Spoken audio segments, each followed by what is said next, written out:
సిరివెన్నెల గారి గురించి మీ జర్నీ, మీ అనుభవాలు, మీరు సృష్టించిన అద్భుతమైన పాటలు, వీటి గురించి మాట్లాడుకునే ముందు అసలు సినిమాల్లో రాకముందు సిరివెన్నెల గారి పాటలు ఏం విన్నారు, ఏం వింటే వాటిలో ఏమి నచ్చాయి, మొదటి అభిప్రాయం ఏంటి మీకు? అసలు మహానుభావుడు ఆయన పెన్ను పెట్టడమే ఎక్కడ పెట్టారు ఆయన, ఎవరి చేతి కింద పెట్టారు? కె విశ్వనాథ్ గారి. అంటే ఆయన రామచంద్రపురంలో ఆయన లెక్చరర్గా పనిచేస్తున్నప్పుడు అక్కడికి కబురు పెట్టి ఆయన రైటప్స్ అన్నీ చూసి పిలిచి మరీ ఆయనకి ఇవ్వడం జరిగింది. అసలు ఆయన రైటింగ్స్ మనకి ఎందుకు తెలియదు, ఇక అక్కడి నుంచి మనకి ఇప్పటి వరకు తెలుసు, ప్రతిదీ తెలుసు. ఎన్ని పాటలు రాశాడో మహానుభావుడు. వాడు ఆయన మన మధ్య లేడు, ఆయన మన ముందు లేడు, ఆయన మన బ్యాడ్ లక్ అంతే. అటు ఎస్పి బాలసుబ్రహ్మణ్యం గారు మనల్ని వదిలేసి వెళ్ళిపోయారు, అటు వేటూరి గారు మనల్ని వదిలేసి వెళ్ళిపోయారు. ఇప్పుడు ఈయన వచ్చిందేమో అనిపించింది.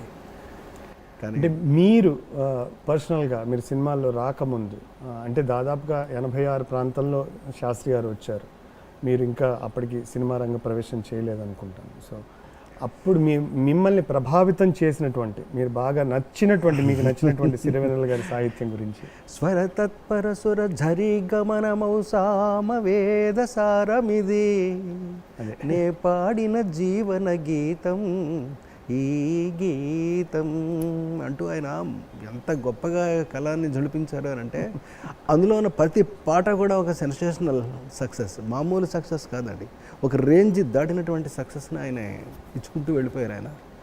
మరి ఆయన ఇది హిట్ అవుద్దని తెలిసి రాస్తారో, లేదా తెలియక రాస్తారో, అమాయకత్వంతో రాస్తారో, ఆనందంతో రాస్తారో, ఆశ్చర్యంతో రాస్తారో, ఇవన్నీ కూడా అందులో పోసి రాస్తారో, మొత్తం మీద ఏమైనప్పటికీ కూడా మనల్ని ఈ అంశాలన్నింటిలోనూ కూడా కుదిపేస్తారు పట్టుకుని. కరెక్ట్. అన్ని అద్భుతాలు ఆయన చేశారండి. ఆయన రాసిన ప్రతి పాట కూడా ఇదేంటి అదేంటి, అసలు ఫస్ట్ ఆ సిరివెన్నెలలో పాట వింటూ ఉంటే అందులో పాటలు అన్నీ కూడా మనసుని లాగేస్తాయండి, గింజేస్తాయి పట్టుకుని, అంత అద్భుతాలు.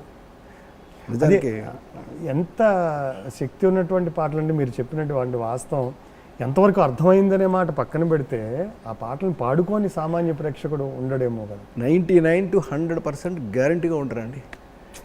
ఆయన కలం అలాంటిది, ఆయన ఆలోచన విధానం అలాంటిది, ఆయన చెప్పేటటువంటి తీరు అలాంటిది, పాటల యొక్క వరవడి కానీ ఏదైనప్పటికీ కూడా రాస్తే శాస్త్రి గారే రాయాలి అన్న ఫీలింగ్ ఎంతమంది అంటారో. ఒకవేళ కొన్ని పాటలు వేరే ఎవరి చేతన్నా రాయించేశారు అనుకోండి, అయ్యో ఇది శాస్త్రి గారు రాస్తుంటే ఇంకా గొప్పగా ఉండేదేమో అన్న భావన కూడా నేను ఎన్నోసార్లు విన్నా. అలాంటి మహానుభావుడు ఆయన. అంటే మీరు అప్పటి నుంచి మీరు సినిమాల్లోకి వస్తే కనుక శాస్త్రి గారితో రాయించుకోవాలి అని ఒక థాట్ ప్రాసెస్లో ఏమైనా ఉన్నారా, లేకపోతే అది యాదృచ్ఛికంగా జరిగిందా? యాదృచ్ఛికంగా ఎందుకు జరుగుతుందండి, ఆశలు ఉండకుండా ఉంటాయా చెప్పండి. మనిషి అన్న తర్వాత, మనసు ఉన్న తర్వాత సినిమా వైపు ప్రయాణం పరిగెడదామని ఎప్పుడైతే కోరిక కలిగిందో అందులో శాస్త్రి గారు కూడా కలిసే ఉంటారు మనతో కూడా పరిగెట్టడానికి. అంచేత శాస్త్రి గారి చేత పాటలు రాయించుకుంటే ఎంత గొప్పగా ఉంటుంది అనుకుంటూ ఆయన దగ్గరికి పరిగెత్తుకుని వెళ్ళి, సరే ఈ పాట మీరు రాయాలి అంటూ ఆయన చేత రాయించుకోవడం, ఆయన రాయడం. మొట్టమొదటి పాట ఏ పాట రాయించుకున్నారు సార్? మొట్టమొదటి పాట అప్పుడు కొబ్బరి బండలు ఏదో ఒక పాట రాయించుకున్నాము.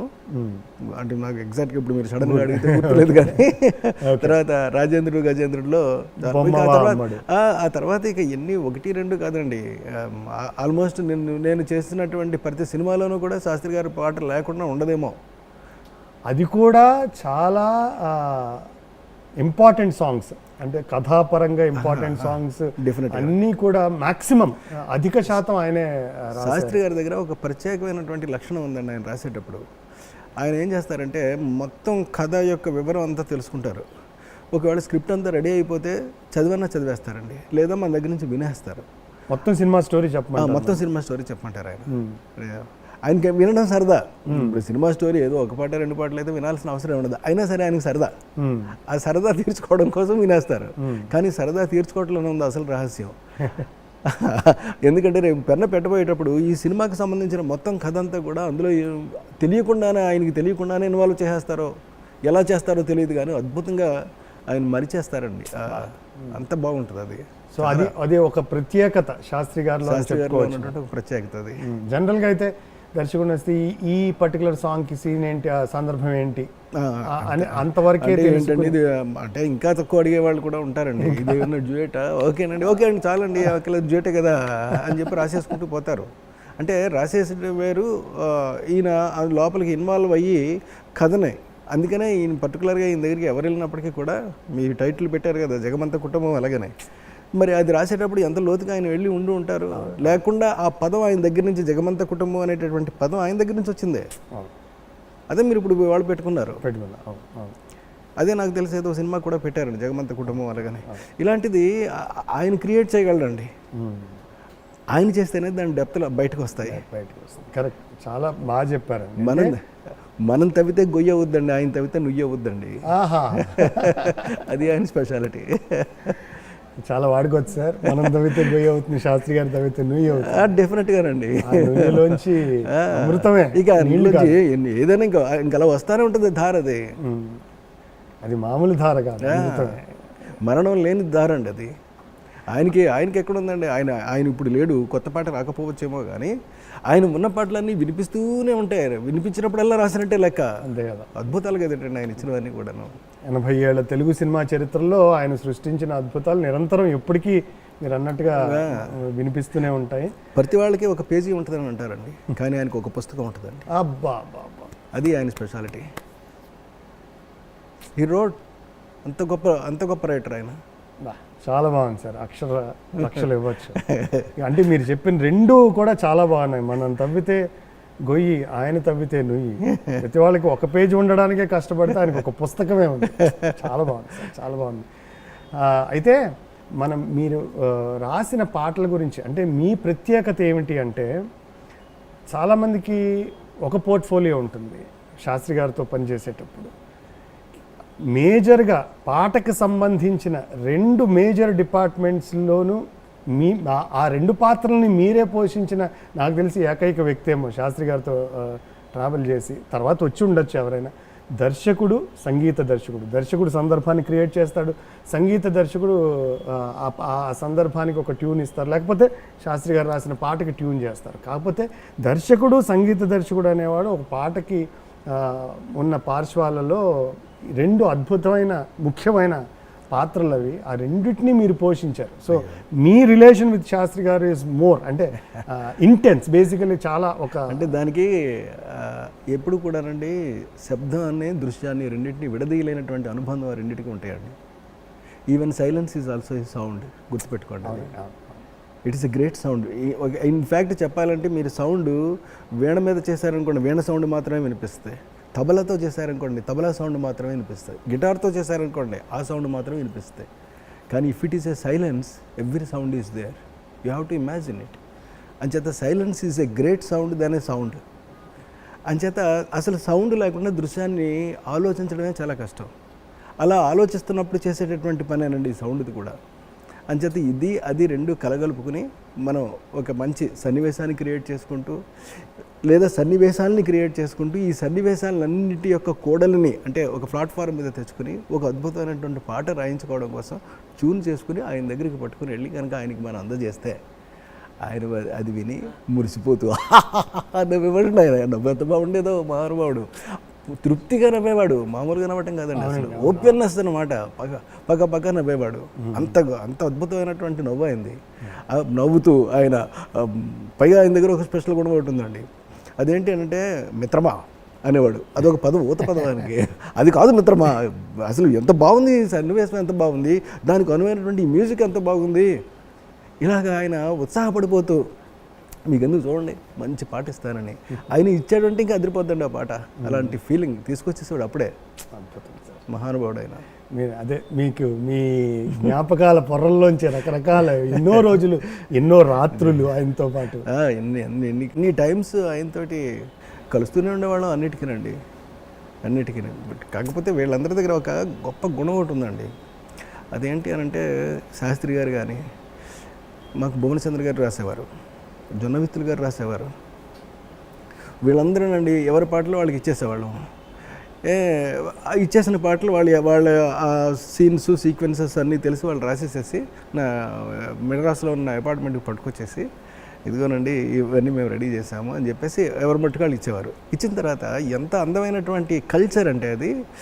బౌనా ఏది ఆ పాటలో నా రెండో లైన్ ఉంది చూడు, అది ఒకసారి చెప్పు నాకు వినిపించు అని ఈ శాస్త్రి గారు అడిగేవారు. దాన్ని ఇంకేదైనా ఒక్క మార్పు ఎందుకు చేయకూడదు, నువ్వు చేయగలవు కదా, నీకు వచ్చు కదా, అది ఆ లైన్ ఇంకొకసారి ట్రై చేయి అంటే ఆయన అప్పుడే కూర్చొని ఆయన ట్రై చేసేవాడండి. జొన్న విత్తులు మళ్ళీ వినేవాడు. మహా అద్భుతంగా ఉందా, నువ్వు అసలు ఏవైనా నువ్వు కింగ్ వేసే పాటలు ఏంటి, ఈయన దర్శకుడు చేయాల్సిన పని కూడా ఆయన చేస్తూ వాళ్ళని మెచ్చుకుంటూ వాళ్ళ దగ్గర నుంచి రాబట్టు ఇంకా వాళ్ళు రాశారు పాటలు. అసలు ఎలాంటి ఫీలింగ్ ఉండేది కాదు, నేను రాశానా వాళ్ళు రాశాననే భావం అలాంటిది ఏమీ లేకుండా నాకు చూస్తే ముచ్చటేసేసేదండి. ఎంత ముచ్చటేసేసేదంటే వీళ్ళని చూసి మనం కదా నేర్చుకోవాల్సింది, ఎంత సాంప్రదాయం, ఎంత పద్ధతే. అయితే అందులో మీ పాత్ర కూడా ఉంటుంది. అంటే వాళ్ళు మీ స్టోరీలో మీ సమక్షంలో అంత కంఫర్టబుల్గా ఫీల్ అవ్వకపోతే అందరి విషయంలోనే జరుగుతుందని నేనైతే అనుకోలేను. అలాగే కనుక జరుగున్నట్టయితే అది నా అదృష్టం అండి. నన్ను అదృష్టవంతుని చేశారు. అది చాలా అద్భుతంగా ఉంది సార్. ఇలా జరిగేటప్పుడు వీళ్ళ యొక్క సంస్కారానికి నేను మురిసిపోయండి. వీళ్ళందరికీ పట్టుబట్టలు పెట్టేవాడిని పాటలు అయిన తర్వాత. ఎంత బాగుండేదండి ఆ రోజులు, తలుచుకుంటూ ఉంటే అద్భుతంగా అనిపించేదండి. అదే నేను మిమ్మల్ని అడుగుదాం అనుకున్న ప్రశ్నలో కూడా అదొకటి. మీరు పారితోషికం ఇచ్చే విధానమే వేరుగా ఉండేది. అంటే మీరు పట్టుబట్టలు అన్నారు కాబట్టి నేను ఆ ప్రశ్నని కంటిన్యూ చేస్తున్నాను. అవునండి, ప్రత్యేకమైన శైలిలో మీరు కవులను గౌరవించేవారు అనేది సినిమా వర్గాల వారికి తెలిసినటువంటి ఒక ఫ్యాక్ట్. అది అంటే ఆ రోజుల్లో ఏదైనా సరే అచ్చిరెడ్డి గారు నేర్పినటువంటి కొంత సంస్కారం ఉందండి. అదేంటేనంటే మనం ఎదుటి వాళ్ళకి ఇచ్చినటువంటి రెమ్యూనరేషన్ కవర్లో పెట్టి నీట్గా రహస్యంగా ఇచ్చేయాలి. కానీ అది అతను ఊహించకుండా అతని చేతికి వెళ్తే అన్నట్టు ఫీలింగ్ అంతే. అంటే చెప్పాలి అని అంటే దాన్ని ఏదో మనం చిన్న గిఫ్ట్ ఇస్తున్నట్టుగా ఫీలింగ్ అనమాట. దాన్ని ఎలా ఆచరించారు? ఇలాగే ఈ పట్టుబట్టలు పెట్టి దాని మధ్యలో కవర్ పెట్టి ఒక పళ్ళెం పెట్టి ఈ పళ్ళెంతో సహా వారికి ఇస్తే వాళ్ళు ఇది తీసుకునండి, ఇది లెక్క పెట్టుకోవడం కూడా ఉండదు, తీసుకుని సంచిలో పెట్టేసి బట్టలతో సహా రచయితలందరినీ ఒకేసారి ఇంటికి పిలిచి అందరికీ ఒకేసారి ఇచ్చేసామండి. మంచి భోజనం పెట్టి చక్కగా పట్టుబట్టలు పెట్టి వాళ్ళ కవర్లు వాళ్ళకి ఇచ్చేస్తే చాలా అద్భుతంగా జరిగింది. తెర మీద మీ సినిమాల్లాగానే బయట కూడా మీ ప్రవర్తన అంత సంస్కారవంతంగాను ఉంటుందనడానికి ఈ ఎందుకంటే ఒక రకంగా ప్రొడ్యూసర్లు మహారాజులు అనుకుంటే రెండు రకాలు ఉంటారండి. కళాకారుల్ని గౌరవించే విధానం మన సంస్కారం మీద ఆధారపడి ఉంటుంది. ఒకటి, మనం అవకాశం ఇవ్వకపోతే వీళ్ళు ఎక్కడ ఉన్నారులే అనుకునేవాళ్ళు ఒకడు, వాళ్ళ సరస్వతీ పుత్రులు వాళ్ళతో పనిచేయడమే అదృష్టం అనుకునే మహారాజులు కొంతమంది. ఇది వాళ్ళ సంస్కారాలను బట్టి ఉంటుంది. అటువంటి ఒక అద్భుతమైన సంప్రదాయానికి మీరు తెర తీశారు. యాక్చువల్గా ఇవాళ రోజున కూడా అందరూ ఆచరించాల్సిన ఒక మంచి ఏమంటారు దాన్ని ప్రాక్టీస్. సో చాలా బాగుంది సార్.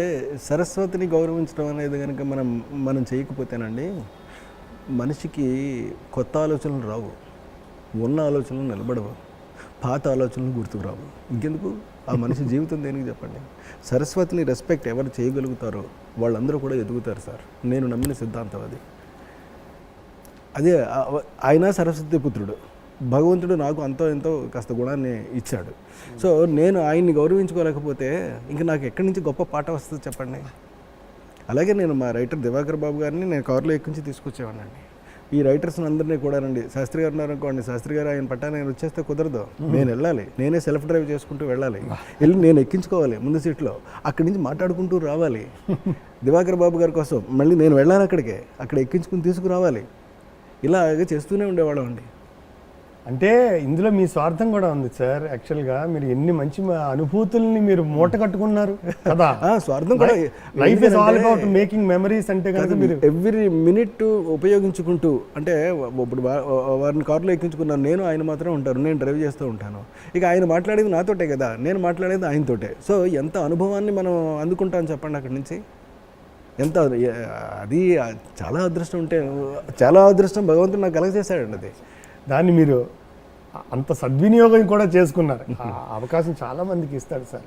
అవకాశం విలువ తెలుసుకుని అంత మహానుభావులతో ఆ అనుభూతులన్నింటినీ మూట కట్టుకుని ఇవాళ మీరు అని తలుచుకోగానే మీకు ఒక ఫీల్ గుడ్ ఫ్యాక్టర్ కదా అది. డెఫినెట్గా ఇంకా మీ పాటల విషయానికి వస్తే సార్, ముఖ్యంగా మీ పాటల్లో అమ్మ పాటలు ఎక్కువ ఉన్నాయి.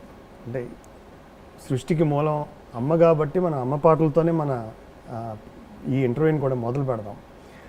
మీ సినిమాల్లో చాలా అమ్మ పాటలు ఉన్నాయి, వాటన్నిటినీ శాస్త్రి గారే రాశారు.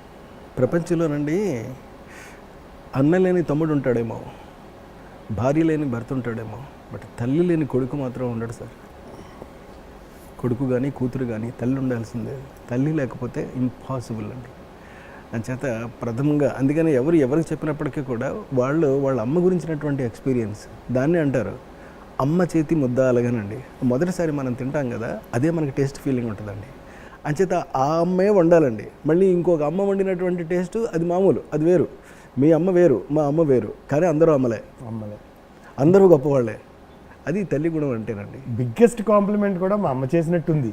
మా అమ్మ చేసినట్టుంది, అది బిగ్గెస్ట్ కాంప్లిమెంట్. ఇంకా అంతకన్నా వరల్డ్లో బిగ్గెస్ట్ కాంప్లిమెంట్ ఉండదు. సో అలాగా అందుకని నేను ఈ పర్టికులర్గా ఈ మదర్ సెంటిమెంట్ కానీ లేకపోతే ఇలాంటివన్నీ ఎంచుకుంటూ వరుసగా వచ్చేవాడిని. చాలా బాగుంది సార్. యాక్చువల్గా మీరు అమ్మ పాటల్లో యమలీలలో సిరిలోలికించే చిన్ని నవ్వులే ఆ పాట అయితే సార్, నాకు తెలిసి తెలుగు సినిమా చరిత్రలో తెలుగు సినిమా ప్రేక్షకులు తమ పిల్లలు జోల పాడడానికి ఉపయోగించేవి 2 పాటలు. ఒకటి కళా తపస్వి విశ్వనాథ్ గారి సినిమా స్వాతిముత్యంలో లాలీ లాలీ లాలీ లాలీ, ఆ తర్వాత మళ్ళా మీ పాటే. మహానుభావుడు అండి. ఆయన ఇచ్చినటువంటి పాట అది. సిరిలోలికించే చిన్ని నవ్వులే మణిమాణిక్యాలు. అందరూ పెన్నులో ఇంకు చుక్కలు పోసుకుని రాస్తారు, కానీ ఈయన మాత్రం తేనె చుక్కలు పోసుకుని రాస్తాడండి. అది ఈయన స్పెషాలిటీ. అందులో ఉదాహరణకి ఇప్పుడు మనం డిస్కస్ చేస్తున్నాం కదా పాట సిరిలోలికించే, అబ్బబ్బబ్బబ్బ ఏమి పోసాడండి అందులో తేనె. అంతే కదా. అమ్మ గురించి చెప్పినటువంటి దాంట్లో ఆయన పోసిన తేనె మామూలు తేనె కాదండి అది. మీకోసం పల్లవి ఒకసారి గుర్తు తెచ్చుకుందాం. సిరులొలికించే చిన్ని నవ్వులే మణిమాణిక్యాలు, చీకటి ఎరుగని బాబు కన్నులే మలగని దీపాలు, బుడి బుడి నడకల తప్పటడుగులే తరగని మాన్యాలు, చిటిపొటి పలుకుల ముద్దు మాటలే మా ధనధాన్యాలు, ఎదగాలి ఇంతకు ఇంత ఈ పసికూనా. చూసారు అక్కడ ఎంత చక్కటి దీవెన ఉందో, ఎదగాలి ఇంతకు ఇంత ఈ పసికూనా. ఒక్కొక్క పదాన్ని తూకం వేసినట్టు. ఏలాలి ఈ జగమంతా ఎప్పటికైనా మహారాజులా జీవించాలి నిండు నూరేళ్ళు. ఇది ట్యూన్కి రాసిన పాటనే సార్? ట్యూన్కి రాసిందండి ఇది. అసలు ఆ ట్యూన్ అలాగే అంత ఆర్ద్రంగా ఉంటుంది. ఆ ప్రతి తతకారానికి పడిన పదం. ఆయన దగ్గర ఇంకొక స్పెషాలిటీ ఉందండి. అదేంటి అంటే ఆయన మొత్తం మనకి పాట అంతా ఇచ్చేసిన తర్వాత, పాట పాడించేసుకున్న తర్వాత పాడేవాళ్ళు ఎవరైతే బాలు గారు, అద్భుతం, మామూలుగా ఉండదండి. ఈయన తేనె చుక్కలు పోస్తే ఆయన గొంతులోంచి తేనె చుక్కలు పోస్తాడు ఆయన. మొత్తం మీద వీళ్ళందరూ సంథింగ్ డిఫరెంట్ మిరాకిల్స్ అండి. ఇలాగ వీళ్ళు చేసిన తర్వాత ఆ పాట ఒక్కసారి కనుక మనం వింటూ ఉంటే ఆ పాట మనకి పిక్చరైజేషన్ చెప్పుద్దండి. ఇది ఇలా ఉంటే బాగుంటుంది, ఇది ఇలా ఉంటే బాగుంటుంది. అంటే itself will guide us. ఒక డైరెక్టర్ తను రాసిన పాటే గైడ్ చేస్తూ ఉంటుందండి. నన్ను ఇలా తెయ్యి, ఇక్కడ ఈ విషయం ఇలా చెప్పు అని మీకు సన్నివేశం కళ్ళ ముందు కనపడేలాగా ఆయన రాసినటువంటి రాతలు ఉంటాయి. అది గొప్పతనం. అంటే మీరు బాలుగారు అన్నారు కాబట్టి ఈ 2వ చరణం నాకు ఒకటి, అది పెద్ద అయ్యాక అబ్బాయి అలీ అమ్మ ఒడిలో పడుకుని ఎంత ఆ ఒక్క 4 లైన్లే పాడతారండి ఆయన. అసలు వేశా మొదటి అడుగు అమ్మ వేలే ఊతగా, నేర్చా మొదటి పలుకు అమ్మ పేరే ఆదిగా. అసలు అంటే జీవిత సత్యాలండి ఇవన్నీ. ఎవరికైనా అన్వయించుకోవచ్చు. ఎందుకంటే ప్రతి చిన్నపిల్లడు అమ్మ అమ్మ అమ్మ అనే కదా అంటాడు. అమ్మ పేరే ఆదిగా. నాలో అణువు అణువు ఆలయంగా మారగా, నిత్యం కొలుచుకోన అమ్మ రుణమే తీరగా, తోడుండగా నన్ను దీవించే కన్న ప్రేమ, కీడన్నదే కనిపించేనా ఎన్నడైనా. అదండి అది శాస్త్రి నేను గారి చెప్పినట్టు ఇందాకలా శాస్త్రి గారు బాలు గారు, చిత్ర గారు, కృష్ణారెడ్డి గారు, అయ్యో వీళ్ళందరి కాంబినేషన్లో ఇలాంటి పాటలు. నేను సర్వసామాన్యుడండి, మహానుభావులు వీళ్ళందరూ ఉపయోగించుకుంటున్నామండి అంతే. అంతే సార్, అంతే. నిండుకొండ ఎప్పుడూ తొణకదు, అన్నీ వడ్డించిన విస్తరాకు ఎప్పుడూ అలాగే ఉంటుంది. అలాగా మీ సంస్కారం అది. అంటే అంత మంచి పాటలని అందించారండి. అలాగే అమ్మ పాటల గురించి చెప్పుకుంటూ వెళ్తే అన్ని పాటలు మనం డిస్కస్ చేయలేకపోవచ్చు, కానీ వేరే ఒక సందర్భంలో అంటే కొడుకే అమ్మకి అమ్మలాగా పాడే సందర్భం మనకి. నాలో నిన్ను చూసుకోగా, నాతో మురిపించుకోగా, ఒళ్ళో పాపాయినావమ్మా, నిత్యం కాపాడుతున్న నీలా నే పెంచగలనా ఇంకా పసివాడినేగా అమ్మా, రామరక్షయని లాల పోసిన, శ్యామలాలియని లాలి పాడిన, బువ్వ పెట్టిన, బుజ్జగించిన, చెయ్యి పట్టుకొని నడక నేర్పిన, అమ్మను మించిన అమ్మను నే కాగలనా. అసలు పిల్లాడు అమ్మలాగా పాడుతున్నాడు, అన్నీ చేస్తున్నాడు, కానీ మీరు చెప్పాలి సార్. అంటే ఆ సందర్భాన్ని ఎలా సృష్టించడం, అసలు పిల్లాడి చేత అమ్మ పాట పాడించాలనే థాట్ ఎలా? మీరు పాడుతూ ఉంటే నేను అందులో మమైక్ అయిపోయండి. అప్పుడు శాస్త్రి గారు రాసిన పద్ధతి, శాస్త్రి గారు మళ్ళీ ఆయన ఇన్వాల్వ్ అయిపోయి ఆయన పాడిన ఇవన్నీ వరుస పెట్టి గుర్తుకొచ్చేస్తున్నాడండి మహానుభావుడు. అది గుర్తుకొచ్చిన వెంటనే మళ్ళీ ఆయన లేరు అన్న నిజం కూడా గుర్తొచ్చి, ఒకవైపు నుంచి బాధ, ఇంకో వైపు నుంచి ఆనందం, ఇంకో వైపు నుంచి ఆయన మిగిల్చినటువంటి అపారమైన ప్రాపర్టీస్ ఆఫ్ సాంగ్స్. అసలు ఇట్లా తలుచుకుంటా ఉంటే ఏంటి ఇది జరిగిందంతా నిజమేనా, ఎలా అంటే జరిగినదంతా నిజమని కాస్త తెలియజేయవా తీయగలగని ఒక పాట ఒకటి, అది ఆయన రాశాడండి ఊయల సినిమాలో. అంటే జరిగినదంతా నిజమని కాస్త రుజువు చేయవా తీయగా, అంటే ఒక అందులో సన్నివేశం ఏంటి అని అంటే, ఒక భార్యకి కడుపు వస్తే ఇదంతా నిజమే అని చెప్పేసి నాకు నువ్వు చెప్పవా అని చెప్పి అడగటం సందర్భం ఉండదు. ఇప్పుడు ఈయన పాటలు తలుచుకున్నట్టయితే ఈ పాటలన్నీ నువ్వు రాసేయడం, మేము రాయించేసుకోవటం, అవన్నీ షూట్ చేసేయడము, అది శభాష్ అని చెప్పేసి పబ్లిక్ అనడము, ఇదంతా నిజమేనా, ఇదంతా జరిగిపోయిందా, ఇంత గొప్పవన్నీ ఇలాగే వెళ్ళిపోతున్నాయి, ఇలాంటి భావం అండి. నిజమే సార్. మీరు కూర్చున్న ప్లేస్లోనే బాబాయ్తో కలిసి ఇక్కడ కూర్చునేవారు, కూర్చుని నేను చెప్పారండి నాకు. ఒక 2 రోజుల పాటు చేసిన కార్యక్రమం ఇక్కడి నుంచి ఆయన మనకు అందనంత ఎత్తుకు ఎదిగిపోయారు, కానీ అది నిజంగా జరిగిందా, అంతటి అదృష్టానికి మనం నోచుకున్నావా అనే ఫీలింగ్ నిజంగానే కలుగుతుంది. మహానుభావుడండి. ఒక రకంగా మనం అందరం అదృష్టవంతులే, మీరు ఇంకొంచెం ఎక్కువ గడపగలిగే అదృష్టం నాకు దక్కడం వల్ల, అంతే తప్పండి. అంటే నేను అనేది ఇప్పుడు అమ్మ పాటలని మీరు రకరకాల సందర్భాల్లో రకరకాల పాత్రలతో, కేవలం అమ్మ పాట అంటే జనరల్గా ఒక పిల్లాడికి అమ్మ పాడేది, ఇప్పుడు మొదటిదేమో అమ్మ పిల్లాడికి పాడేది సిరిలోలికించే, ఇప్పుడు ఇక్కడ పిల్లాడే అమ్మకు పాడేది అభిషేకంలో. అవును, పిల్లాడే అమ్మకు పాడతాడు. అమ్మ ఎంత గొప్పదో చెప్తుండండి. అందులో ఒక 2 పదాలు ఉన్నాయండి. అమ్మ లేని బ్రహ్మ చేసేది మట్టి బొమ్మ, మనిషిగా మలిచేది కనిపించు తల్లి మహిమ, మనసును నిలిచేది ఆ మాతృమూర్తి ప్రతిమ, దేవుడు సైతము కోరిన దీవెన అమ్మ. బాబా చూసారా, దేవుడు సైతము కోరిన దీవెన అంటే అమ్మ లేని బ్రహ్మ అని మొదలుపెట్టి దేవుడు సైతము కోరుకున్నాడు, నాకు ఒక అమ్మ ఉంటే బాగుండును కదా అని. దేవుడు కూడా ఏమైనా కోరుకోవాల్సి ఉంటే ఆయన అమ్మ కావాలని కోరుకుంటాడని. ఇంతకన్నా ఎవరు చెప్పగలుగుతారు, మహానుభావుడు తప్ప. సూపర్ సూపర్ సూపర్, అద్భుతమైన పాట. నాకు అలాగే అమ్మ పాటలో ఇంకొక సందర్భం బాగా నచ్చేది, అందాల పరంజి బొమ్మ అమ్మ ఏదండు బెంగపడకమ్మ, కడుపారని నుగన్న అమ్మ చూడలేదమ్మని కంట చెమ్మ. చూసారా, పాటలు కనీసం కూడా రాని నా చేత కూడా మహానుభావుడు పాడించేస్తున్నాడు.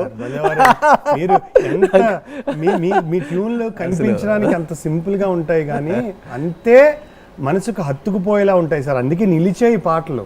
ఇప్పుడు మీరే మొన్న మీతో కాసేపు గడపడానికి వచ్చినప్పుడు సినిమా పాట గురించి ఒక మంచి మాట అన్నారు. సినిమా పాట చేయడానికి విద్వత్తు లేకపోతే చాలా అద్భుతమైన టాలెంట్ కాదు, మనకేం కావాలి, ప్రేక్షకుడికి ఏం కావాలి అనేది తెలుసుకోవడం అనేది ఇంపార్టెంట్ అని, అనుభూతి ముఖ్యం అని. మీ పాటలు అన్నిట్లోనూ ఇన్ఫ్యాక్ట్ మీరు చేసేవన్నీ ఎక్కువ మధ్యమావతి రాగాల్లో ఉంటాయి. చిన్ని మమ్ములే, లేకపోతే నాలో అది కూడా మధ్యమావతి, చిలక ఏ తోడులు, ఇవన్నీ. కానీ మీరు ఒక రాగంలో చేసినా కూడా ఏ ట్యూన్కి ఆ ట్యూన్ డిఫరెంట్గా వినిపిస్తుంది, ఏ ట్యూన్కి ఆ ట్యూన్ అంతే మన అందరి హృదయాల్లో శాశ్వతంగా నిలిచిపోయేలాగా ఉన్నాయి సార్. ఎందులో మీరు అన్నట్టు అందాల పరంజి బొమ్మ అమ్మ ఏదంటూ బెంగ పడకమ్మ, కడుపార నిను కన్నా అమ్మ చూడలేదమ్మ నీ కంట చెమ్మ. అంటే చనిపోయిన తల్లి సందేశాన్ని పిల్లాడికి ఘటోద్గజుడు రూపంలో మీరు చెప్పించారు. తను మరుగునున్నా నిను మరువదమ్మ, కన్నీరు తుడిచే కబురంపెనమ్మ, చెబుతాను వినవమ్మ అందాల పరంజి బొమ్మ. అలాగా ప్రతి సందర్భాలకి మీరు అత్యద్భుతమైన పాటలు ఇచ్చారు. వాటిని అన్నింటినీ శాస్త్రి గారు రాయడం ఏమండి, రాయిని శిల్పంగా మారుస్తారు, ఈయన ఇంకుని అదే తేనెని దాన్ని అక్షర రూపంలో మలిచేస్తాడండి ఈయన. అక్కడ ఏంటంటే చూసి చూడగానే దేవుడి బొమ్మ చెక్కితే దండం పెట్టుకోవాలనిపిస్తుంటుందండి. ఇక్కడ ఈయన పాట చదువుతూ ఉంటే ఆ లోతుకి వెళ్ళిపోయి ఆయన అనుభవాన్ని మనకి ఏదైతే వినిపిస్తున్నాడో ఆ అద్భుతాన్ని, ఆ అనుభూతిని మనకు పొందాలని అనిపిస్తుందండి. అందులో తడిచిపోవాలి, అమ్మ ప్రేమ గురించి చెప్తే తడిచిపోవాలనిపిస్తుంది, తడిచి ముద్దయిపోవాలనిపిస్తుందండి. అంత చక్కటి రచన సంస్కారం ఆయనకుంది. చాలా బాగుంది సార్. ఆయన ఆయన ఆయన రాసే వరవడి ఏదైతే ఉందో అది ప్రతిదీ కూడా అంతటి అద్భుతంగా మలిచేస్తాడండి. అంచేత ఏంటంటే ఒక రకంగా చెప్పాలంటే ఈయన అక్షర శిల్పి అంతే, అంతే అజరామరమైనటువంటి శిల్పి అంతే, ఎక్కేసాడు అంతేనండి. అయితే మనం శాస్త్రి గారిని గొప్పతనాన్ని తలుచుకుంటూ వారిని పొగుడుకుంటూ మాట్లాడుకుంటున్నాం. అయితే ఒక జర్నీ చేస్తున్నప్పుడు ఒక క్రియేటివ్ జాబ్లో చిన్న చిన్న డిఫరెన్సెస్ కూడా ఉంటాయి. స్పర్ధయా వర్ధతే విద్య అన్నట్టుగా అవుట్కమ్ కూడా బాగుంటుంది అనుకోండి. అలాంటి సందర్భం అంటే శాస్త్రి గారు మీరు ట్యూన్ ఇచ్చిన తర్వాత ఆ సందర్భానికి శాస్త్రి గారు పాట ఇచ్చిన తర్వాత ఇది కాదు అని మీరు ఇంకేదైనా కావాలి, లేకపోతే ఇదే బాగుంటుందని ఆయన చెప్పిన సందర్భం, లేకపోతే ఒక చిన్నపాటి ఏమైనా ఆర్గ్యుమెంట్ డిఫరెన్సెస్ అలాంటి సందర్భాలు ఏమైనా ఉన్నాయా? ఏమండి, మహానుభావుడైనా అసలు ఆయనకి పాటే ప్రపంచం, పాడుకోవటమే ప్రపంచం, పాటలో లిరిక్ని పొదిగేయటమే ప్రపంచం. ఆయన దగ్గర డిఫరెన్స్లు ఎందుకు వస్తాయండి? ఆ పదమే రాదు, ఆ పదమే లేదు. ఇంతవరకు ఆయన చేత నేను ఏ పాటలు అయితే రాయించుకున్నానో ప్రతి దాంట్లోనూ కూడా నేను ఆశ్చర్యపోవడమే తప్ప నేను ఇదేంటిది అనుకున్న పదాలు అనుకున్నటువంటిది ఏమాత్రమూ లేదండి. అంటే మీరు ఎక్స్పెక్ట్ చేసింది కాకుండా ఇదేమిటి ఇలా ఇచ్చారు అనుకున్న సందర్భమే లేదండి. మరి లేకపోతే ఎందుకు అంత రేంజ్కి ఆయన వెళ్ళిపోతాడు? ఎందుకు ఇన్ని వేల సంవత్సరం ఇన్ని వందల ఇన్ని సంవత్సరాల నుంచి అండి ఆల్మోస్ట్ ఆయన నాకు తెలిసి ఒక 40-50 ఏళ్ళ నుంచి రాస్తున్నాడు ఆయన. 50 ఏళ్ళ నుంచి ఎలా రాస్తూ ఉంటాడండి ఇప్పటి వరకు? ఎన్ని వేల పాటలు రాశాడు ఆయన. ఆయన బుక్ వేస్తే ఇంత బండిలు తయారవుద్దండి. అలాంటి మహానుభావుడు. అందుకనే మీకు ఇందాక ప్రతివాడికి ఒక పేజీ ఉంటుందండి రాయడానికి, అంతే ఉంటుంది మ్యాటర్. గొప్ప ఇది చేశాడు, గొప్ప అది చేశాడు. కానీ రాసింది రాయాలి అని అంటే మాత్రం పుస్తకాలు సరిపోవండి. అది అతని గొప్పతనం. అది కానీ చాలా గొప్ప విషయం సార్. ఒక దర్శకుడు దాదాపు 20 పైన సినిమాలు రాయించుకుని ఒక సందర్భంలో కూడా అస్సలు ఎప్పుడు ఒక్క సందర్భంలో కూడా ఆయన దగ్గర నుంచి ప్రతికూలత అనేది కానీ లేదా ఇది బాగోలేదన్నది కానీ ఏదైనా ఎక్కడైనా కనుకున్నట్టయితే గురుగారు ఏదైనా కొంచెం ఈ 2 లైన్లు ఏదైనా మారుద్దామంటారా అంటే తప్పకుండా అనేవాడు ఆయన. మిత్రమా చూడండి ఇప్పుడు అనేవాడు. అదొక ఛాలెంజ్గా తీసుకుని కూర్చొని రాసేసేవాడు అంతే. ఆయన ఆ స్పిరిట్ వేరండి. ఆ స్పిరిట్ నిజం సార్. ఆయనకి పాట తప్ప వేరే ప్రపంచం తెలియదు, ప్రపంచం ఏం లేదు ఆయనకి. చాలా బాగుంది సార్. అంటే ఎంత ఎదిగామని చెప్పేసి తెలియనటువంటి ఒక అమాయకుడు ఆయన. పాటలు తప్ప మరో ప్రపంచమే రాని అమాయకుడు అండి, అంటే చేతగానే అమాయకుడు అంతే. ఆయన రాదండి ఆయనకి వేరే, పాటిస్తే మాత్రం రాసేస్తాడు. అది మిగతా విషయాలు అన్నింటిలోని చిన్నపిల్లాడే, చాలా చిన్నపిల్లడిగా ఉంటాడండి. ఏరా అబ్బాయి నన్ను అక్కడ తీసుకెళ్తావా, ఇక్కడ ఇది కొని పెడతావా, లేకపోతే నన్ను ఒక్కసారి అది చూపించవచ్చు కదా అంటే చిన్నపిల్లలు అడుగుతారు కదా. అంతా మీరు అన్నది చాలా అక్షర సత్యం అండి. మీ జర్నీ అలాంటిది, నాకు కూడా అనుభవాలు ఉన్నాయి కాబట్టి మీరు చెప్పే ప్రతి మాటతో నేను కోరిలేట్ చేసుకోవాలి. ఆయన పాట అంటే మనం ఇంకా ఆ సందర్భం ఇంకా రాలేదు, కానీ చిలక ఏ తోడు లేక పాట రాసినప్పుడు అండి అసలు నేను ఎంత మురిసిపోయాను అని అంటేనండి, మురిసిపోయి అసలు ఏంటిది ఇంత లోతుగా నాకు ఇంత సినిమా కనబడిపోతుందా, నా కథను మొత్తం ఈయన ఒక పాటలో చెప్పేశాడు ఆయన ఇంత అందంగా తట్టుకోలేక నేను ఆయన కోసం ఒక మంచి టేప్ రికార్డర్ ఒకటి, దాని ప్లేయర్ ఒకటి, ఇవన్నీ కొనేసి పట్టుకెళ్ళిపోయానండి.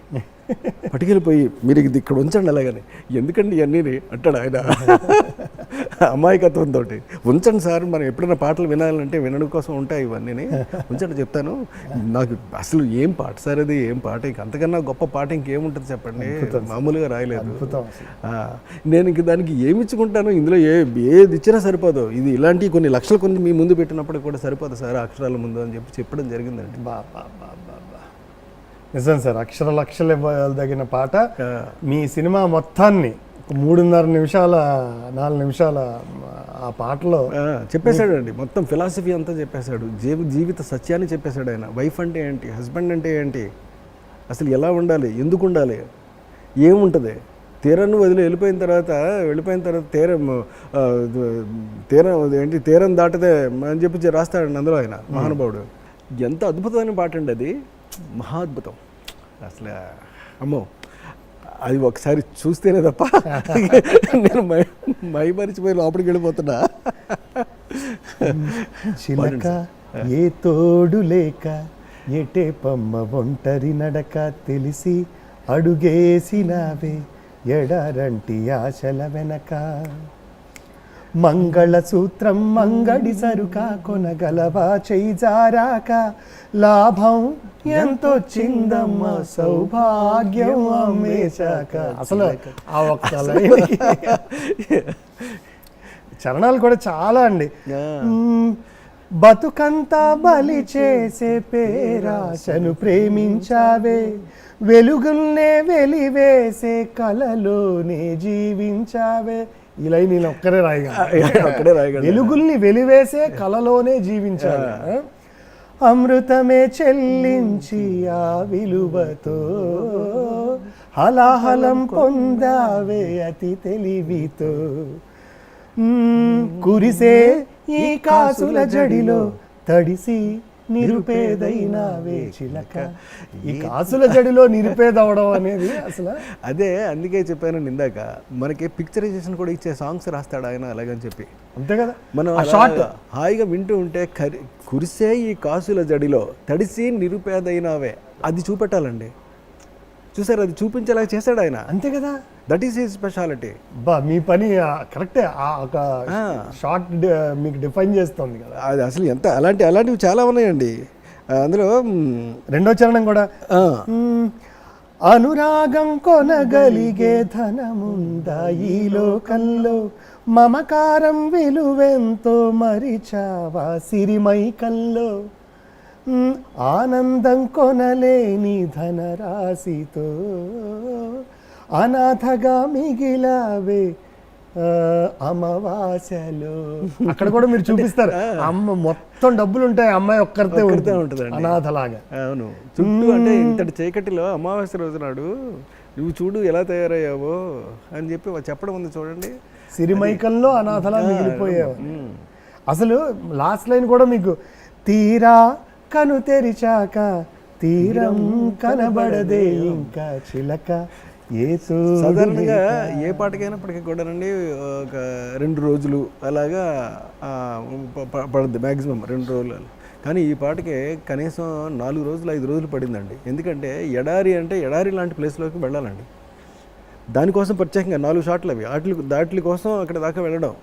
తర్వాత బొంబాయి వెళ్ళి అక్కడ అమ్మాయి నడిచి వస్తూ ఉంటే ఆ పక్షులన్నీ ఎగరడం ఉంది చూడండి, ఆ షాట్. ఇది అయిపోయిన తర్వాత ఆ బొంబాయిలోనే ఒక చిన్న పడవ లాంటివి తీసుకురండి, ఆ షాట్ పెట్టుకుంటే వాటర్ తప్ప ఇంకేమీ కనపడకుండా, అంటే ఎక్కడ నీకేది ఎక్కడ తీరం నీకు ఇంకా కనపడదే ఇటువంటి పరిస్థితుల్లో నువ్వు చేసిన పని అలాంటిది అని చెప్పి చెప్పడం కోసం అలాగని చెప్పి, అంటే ఇదంతా కూడా బికాస్ ఆఫ్ హిజ్ రైటింగ్ అండి. అదే మీకు 2 రోజులు కాస్ట్ ఆఫ్ షూటింగ్ పెంచారు శాస్త్రి గారు. పెంచడం కాదు, ఒక అద్భుతాన్ని ఇచ్చారండి. అది లైటర్ నోట్ చెప్తే అంటే ఆయన లిరిక్ మిమ్మల్ని అంత ఇన్స్పైర్ చేసింది అని చెప్పడం మహా అద్భుతంగా రండి. అలా అంత ఇన్స్పైర్ చేసింది కాబట్టి ఇవాళ ఆ పాట అలా నిలబడి ఉందండి. ఏంటంటే పైవాడి దయ వల్ల ఈరోజు కూడా ఏంటంటే ఈ పాట గురించి చర్చించుకోవడం, అంతే ఆ పాట గురించి చెప్పడం, దానికి స్టేట్ అవార్డు రావడం, ఇదిగో ఆయన నందుల్లో ఒకటి ఆ చిలక గోరింకదేగా, అది మీ సినిమాదే.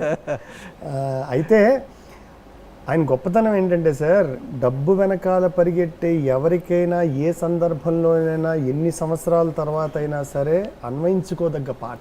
అవునండి. ఇప్పుడు మీరిచ్చిన సందర్భానికి ఆయన రాసిన పాట నిజంగా మెటీరియలిస్టిక్ నీడ్స్ వెంట పరిగెత్తే. చూసారా, ఇప్పుడు ఈ పాటలో నిజంగా ఏ కంటెంట్ ఉందో నా లైఫ్లో కూడా అదే కంటెంట్ ఉందండి. కారణం ఇందాక వచ్చినప్పుడు మీరే అడిగారు ఏంటంటే ఇంకా మీరు ఇన్ని సంవత్సరాలైనా ఇంకా అలాగే. ఇప్పుడు మళ్ళీ అడుగుతా మిమ్మల్ని, అయ్యో ప్రేక్షకుల కోసం, ఎలా సార్ ఈ సౌందర్య రహస్యం, ఎలా ఈ సంతూర్ డాడీ పొజిషన్ ఇన్నాళ్ళ నుంచి ఎలా మీరు మెయింటైన్ చేస్తున్నారు? అది కాదు సార్, ఇప్పుడే మీకు చెప్తూ ఉన్నాను అదే విషయాన్ని.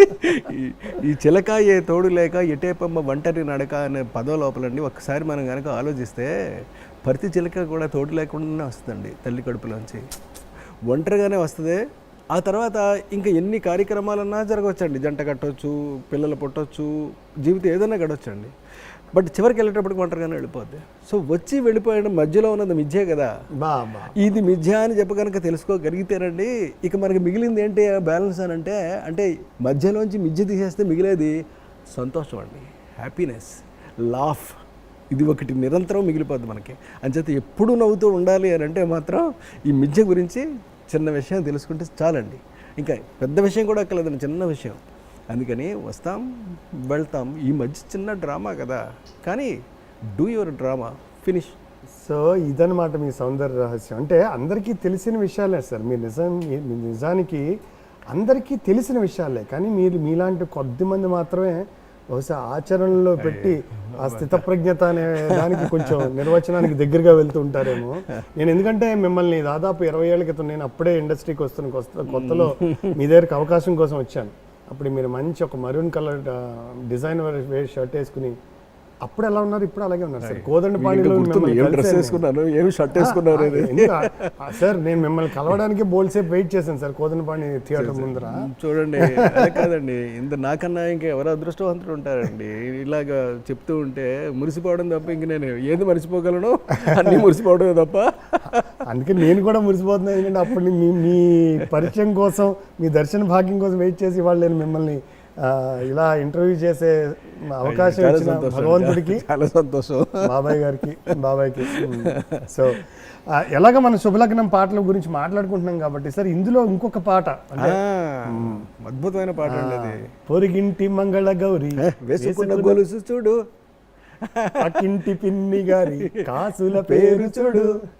అసలు ఇవాళకి కూడా మధ్యతరగతి కుటుంబాల్లో ఈ నడుస్తూ ఉంటుంది. అంటే కొంతమంది అమ్మాయిలు డైలాగులు కూడా వేస్తుంటారు, మొగుడంటే ఎలాంటి వాడంటే ఆ పెళ్ళాం ఎంత ఖర్చు పెడితే సంపాదించగలిగేవాడే, ఖర్చు పెట్టేంత సంపాదించగలిగేవాడే మొగుడుట, అలా అని ఒకటేసి నువ్వు సంపాదించు అంటూ ఉంటారు. క్యారెక్టర్ కూడా అలాంటిదే, ఆమెన్ క్యారెక్టరు అలాంటిదే. ఇందులో చూడండి, ఈయన రాయటంలో నగా నటరా టీవీ గట్రా కొనుక్కున్నారు, మనకు మళ్ళీ ఎవరు ఉన్నారు అంటూ ఉసూరంటూ ఇంకా ఎన్నాళ్ళు మన బతుకేమో ఇట్టా తగలబడింది, ఎక్కడ వేసిన గొంగళి అక్కడే ఉంది అని చెప్పుద్ది అమ్మాయి. పొరుగింటి మంగళ గౌరి వేసుకున్న గొలుసు చూడు, ఎదురుంటి పిన్ని గారి కాసుల పేరు చూడు, ఇరుగు పొరుగు వాళ్ళు భలే బాగుపడ్డారు, నగా నట్రా టీవీ గట్రా కొనుక్కున్నారు, మనకు మళ్ళీ ఎవరు ఉన్నారు, హుసూరంటూ ఇంకా ఎన్నాళ్ళు, మన బతుకేమో ఇట్ట తగలబడింది, ఎక్కడ వేసిన గొంగళి అక్కడే ఉంది. ఈయనేం తక్కువ తినండి. పక్క వాళ్ళ పాడుగోల పట్టించుకోవద్దే, పొరిగింటి పుల్లకూర తెగ మెచ్చుకోవద్దే, నెత్తిని పెట్టుకు చూసే మొగుడు నీకు ఉన్నాడు, అందని పళ్ళకు అరులు చాచి అల్లరి పొడొద్దే, మనకి లేకాదో ఏడుపా పరులకుంటే మరో ఏడుపా. ఎందుకు ఏమి రాసావు శాస్త్రి గారు, ఏంటిది సార్? నాకు ఈ పాట మీ సందర్భం మీరు అంటే సినిమాలో కానీ శాస్త్రి గారి గొప్పతనం గురించి ఇక్కడ మాట చెప్పండి. అంటే ఈ ఇద్దరు ఏమి రాసావు శాస్త్రి గారు అని అన్న తర్వాత మెచ్చుకోవడానికి లేడే పక్కన బాధ. చూసారా మహానుభావుడు వెళ్ళిపోతూ బాధ మిగిల్చి వెళ్ళిపోయాడండి. లాస్ట్లో నీకు మొగుడయ్యే యోగ్యత మనిషికి లేదే, ఎనప్పట్టనే వరించి ఉండాల్సిందే. కంక్లూజన్ ఇచ్చేసాడు ఆయన.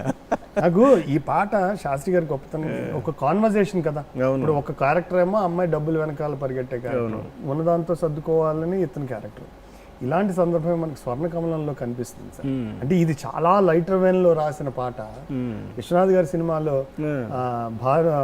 భానుప్రియ ఏమో నాకు అన్నం పెట్టని విద్య నాకెందుకు, నాన్నని దరిద్రం నుంచి బయటికి లాగని విద్య నాకెందుకు, మళ్ళీ నన్ను కూడా డాన్స్ చేయమంటావు ఏమిటి అంటారు. ఈయన అలా కాదు, నువ్వు శివ పూజకు చిగురించిన సిరిసిరి మువ్వవి, ఊరికినే రాశాడు అదే. చివరికి ఇలా ఇలా క్వశ్చన్ ఆన్సర్ జరుగుతూ ఉంటుంది. నాకు అందని జీవితం, నా ఇష్టం లేని జీవితం ఎన్నాళ్ళు గడపాలి, చిన్నది ఎంజాయ్ చేయాలని చెప్తుంటే చివరిలో ఒక మాట అంటాడు ఆయన, నటరాజస్వామి జటాజూటిలోకి చేరుకొని గంగకు విలువేముంది అని. ఇప్పుడు అందరూ అన్ని బతుకులు బతికేస్తూ ఉంటారు, నటరాజస్వామి జటాజూటిలోకి చేరకుంటే విరుచుకు పడు సురగంగకు విలువేముంది. అక్కడతో అంటే చివర్లో మొగుడయ్యే అర్హత లేదు, ఎనప్పటినే వరించుండాలి అంటే కంక్లూజన్ కూడా చెప్తారు. చూడండి, అవును. ఇక్కడ అంటే ఇక్కడ తెలుసుకోవాల్సింది ఏంటంటే అది కంప్లీట్గా డ్యాన్సు తర్వాత మ్యూజిక్కు సంబంధించినటువంటి సబ్జెక్ట్ అండి అది. కాబట్టి అక్కడ వాడాల్సిన పదాలు చూడండి, ఆయన వాడిన తీరు చూడండి. ఇది ఇక్కడ ఒక ఇద్దరు చాలా క్యాజువల్ పీపుల్ మాట్లాడుకునే మాటలు, మరి అప్పుడు ఇక్కడ వాడాల్సినటువంటి పద్ధతి ఏంటి, అసలు వాళ్ళు వాడే భాష ఏంటి, ఆ లెవెల్కి వచ్చి ఇక్కడ రాయడం. మీ నోటి మాట ఆ మాట చెప్పించడానికి నేను అది ఆ రెఫరెన్స్ తెచ్చింది, ఎందుకంటే అక్కడ ఆ స్థాయి పదాలు, ఆ స్థాయి భాష. ఇక్కడ ఏంటంటే ఒక చిన్న మధ్యతరగతి కుటుంబంలో రోజువారీ జరిగేటువంటి అసలు ఆ వేరియేషన్ కూడా అసలు సందర్భానికి తగ్గట్టుగా. ఇంతకుముందు ఏంటంటే ఆత్రేయ గారు రాసేటప్పుడు చాలా చిన్న పదాలు, పాడుతా తీయగా చల్లగా, ఈయన ఎటుపడితే రాసేయగలరండి. ఇటంటే ఇటు చూడండి ఎంత చిన్న పదాలతో అల్లేసాడు పాటనే. అలాగే స్వరతత్పర సుర ఝరీ గమనమౌ సామ వేద సారమిది అంటూ కూడా రాయాలి అని అంటే అది ఆయన వల్లే. ఆయన వల్ల అయితేనే అవుతుందా అన్నంత ఆశ్చర్యాన్ని కలగజేసేలాగా రాసి ఆయన వల్లే అయితే అవుతుంది అని చెప్పేసి ప్రూవ్ చేసేసుకునండి. దానికి కూడా అవార్డు ఇచ్చేశారు. బోల్డ్ అనే అవార్డులు కుమ్మేసుకుంటుంటాయి. నందులు ఎన్ని నందులు ఉంటుంటాయో ఇంటిలో. ప్రతి సంవత్సరం ఆయనకేనండి. అయితే మనం పొరుగింటి మంగళగౌరి లాంటి ఒక సరదా అయిన పాట కూడా మీరు ఎగిరే పావురమాలో, ఇది శుభలగ్నం, అలాంటి సరదా అయిన పాట ఎగిరే పావురంలో ఆహా ఏమి రుచి అంటూ వంకాయ మీద పాట ఏంటి సార్?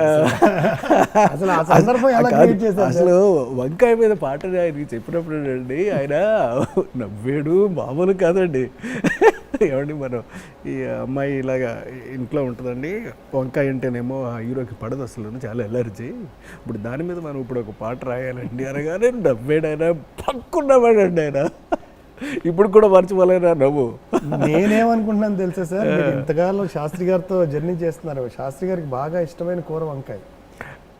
నాకు తెలియదు, అది నాకు బాగా తెలుసు. ఎందుకంటే ఎరా అబ్బాయి వంకాయ కూర ఎన్నిసార్లు నేను ఆయనతో బాగా ట్రావెల్ చేసినప్పుడు వేరే వంకాయ కూర నువ్వు రోజు బెటర్ అబ్బాయి తింటాను అని చాలా సందర్భాల్లో అన్నది, ఆయన ఆప్యాయంగా తిన్నది కూడా నాకు తెలుసు. ఇది ఏమైనా తెలిసి లేకపోతే మీరు వంకాయకి సందర్భం క్రియేట్ చేయడం ఏమిటి, ఆ పాటకి శాస్త్రి గారి దగ్గరికే వెళ్ళడం ఏంటి?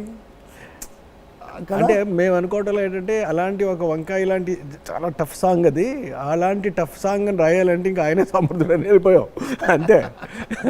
మాకు ఆయనకి ఒక వంకాయ అనేది బాగా రుచి అని నచ్చుతుంది అలాగని ఈ విషయాలు మాకు తెలియదు, ఓకే, తెలిసి చేసిన పని కాదండి. అంటే ఆయనలో ఉన్నటువంటి ఆయన కలం పవర్ తెలిసిన మనుషులమే తప్ప ఆయన అభిరుచులు తెలిసిన మనుషులం కాకపోవటం వల్ల మేము పరిగెత్తుకుని ఈ కేవలం కలం పవర్ కోసం పరిగెత్తుకెళ్ళాము.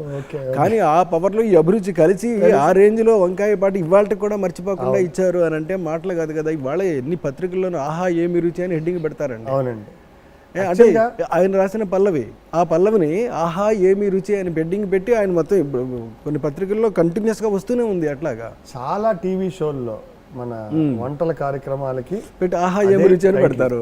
పైగా లేదంటే ఒక ఏదైనా విజువల్ ఆడియో విజువల్ వేయాలంటే వెనకాల ఈ పాటే వేస్తారు. అంటే అంత చిరస్థాయిగా నిలిచిపోయే, అంటే ఒక చిన్న సందర్భాన్ని, అంటే చాలా తమాషా అయిన సందర్భానికి అంత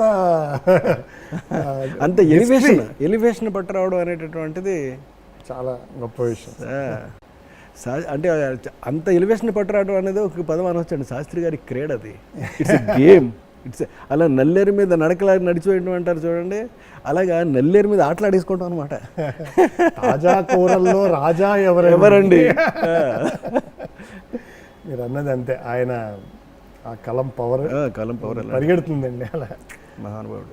ఆహా ఏమి రుచి అనరామై మరచి రోజు తిన్నా మరి మోజే తీరనిది, తాజా కూరల్లో రాజా ఎవరండి, ఇంకా చెప్పాల వంకాయేనండి.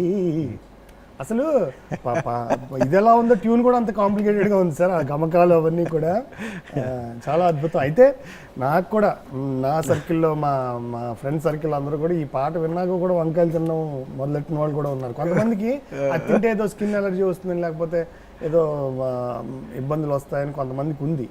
కానీ మీరు ఆ బీరువా తీయగానే కిలోలు వంకాయలు పడిపోవడం, ఫ్రిడ్జ్ ఓపెన్ చేయగానే ఫ్రిడ్జ్లోంచి పడిపోవడం, అసలు ఏ కళాయి పట్టుకున్నా లేదా ఏ బాక్స్ పట్టుకున్నా లేదా ఏది పట్టుకున్నప్పుడు కూడా ఓపెన్ చేస్తే చాలు దాని నిండా ఉండడం. ఆఖరికి చాప తీస్తే చాప కింద ఉంటాయి వంకాయలు. అంటే వంకాయ లేనటువంటి ప్లేస్ అంటూ లేకుండా చాలా చూసారా. అది మీకు మొదటి నుంచి చెప్తున్నాను, ఒక ఐడియా ఏదైనా సరే ఉంది, దాన్ని ప్రొవోక్ చేస్తూ దాన్ని బాగా ఇన్స్పైర్ చేస్తూ దృశ్యాన్ని కూడా ఇవ్వాలి అంటే అది శాస్త్రి గారికి మాత్రమే చెల్లుతుందండి. అలాగే పాటకి పల్లవి ప్రాణం అనే మాటను మనం తీసుకుంటే మీరు అన్నట్టుగా ఆహా ఏమి రుచి అనే మొదలెట్టడం, మీరు అన్నట్టుగా అనేక పత్రికల్లో క్యాప్షన్స్, టీవీ రియాలిటీ షోస్ పేర్లు అవ్వడం, ఇవన్నీ ఈ పాటలకి ఆ సందర్భానికి కొన్ని శాశ్వతత్వాన్ని, మంచి లింక్ ఉంటుందండి. ఆయన ఇదిలో మాత్రం అసలు ఆయన లైఫ్కే లింక్ ఉంది. లైఫ్కి ప్రేక్షకుడికి సినిమా డైరెక్టర్లకే అవునా రాయించుకునే పాటలకే చేసే మ్యూజిక్ డైరెక్టర్లకి ఎంత లింకులు ఉన్నాయి చూడండి.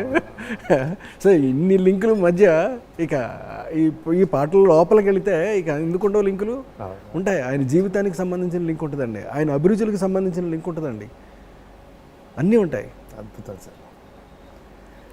సార్ ఇప్పుడు ఇంతటి మెసేజ్ ఓరియంటెడ్ పాట, ఈ చిలక ఏ తోడు లేక అనే పాట ఇంత సెన్సేషన్ క్రియేట్ చేసింది కదా. అయితే మీ స్టోరీయే ఒక అద్భుతమైన సందర్భం శాస్త్రి గారికి, ఇంకా ఆయన విశ్వరూపం అది. అయితే ఇలాంటి సందర్భాల్లో బాలుగా రియాక్షన్ ఎలా ఉంటుందా అనేది ఒక ఇంట్రెస్టింగ్ ఫ్యాక్టర్. అంటే అలాంటి వాడికి కొంచెం అనుభవం వాడికి కొంచెం ఊహించగలను, కానీ మా ప్రేక్షకులకి ఈ పాట పాడినప్పుడు బాలుగారి రియాక్షన్ ఏంటి చెప్తానండి. చాలా అద్భుతమైన రియాక్షన్ ఉందండి, మామూలు రియాక్షన్ కాదు. సాధారణంగా నా అదృష్టం కొద్దీ అంతటి మహాస్వరకర్త ఆయన ఆ స్వరం పట్టుకుని, అంటే బాలు అనే పేరున్న స్వరం అది, మహానుభావుడు, బ్రాండ్, ఇంటర్నేషనల్ బ్రాండ్, మామూలు బ్రాండ్ కాదండి అది. అలాంటి మహానుభావుడు నాకు పాటలకి పాడడానికి వచ్చేటప్పుడు ఇక మిగతా ఏమీ పెట్టకండి, హాయిగా పాడేసుకుని వెళ్ళిపోదాం ఇంటికి అనేవాడండి ఆయన. ఇది ఆయనకు ఉన్నటువంటి ఇది. అప్పుడు మీడియా ఆర్టిస్ట్ అలాగని చెప్పేసి అందులో రికార్డింగ్ జరుగుతున్నప్పుడు అండి ఆయన వచ్చారు. వచ్చిన తర్వాత ఫస్ట్ ఈ పాట అయితే బాగుంటుంది అలాగని చెప్పేసి ఆయన వచ్చిన తర్వాత ఈ పాటే అక్కడ పెట్టామండి. పెడితే ఆయన చూశాడు, ఆయన చిలక ఏ తోడు లేక ఎటేపమ్మ ఒంటరి నడక, మొత్తం చదివాడు పాట అంతాను. ఏమండి కృష్ణారెడ్డి గారు, ఈ పాట ఎవరు రాశారు అని అడిగారండి. ఇలా మన శాస్త్రి గారు రాశారండి. మీరేమో అనుకోకపోతే నేను వెయిట్ చేస్తాను ఒక 10 నిమిషాలు, శాస్త్రి గారిని పిలిపిస్తారా మీరు అని అడిగారు. చూడండి, శాస్త్రి గారిని ఒక్కసారి పిలిపించండి సార్, ఎందుకంటే పాట చదివిన తర్వాత ఆయన అభినందించకుండా ఉండలేకపోతున్నాను నేను.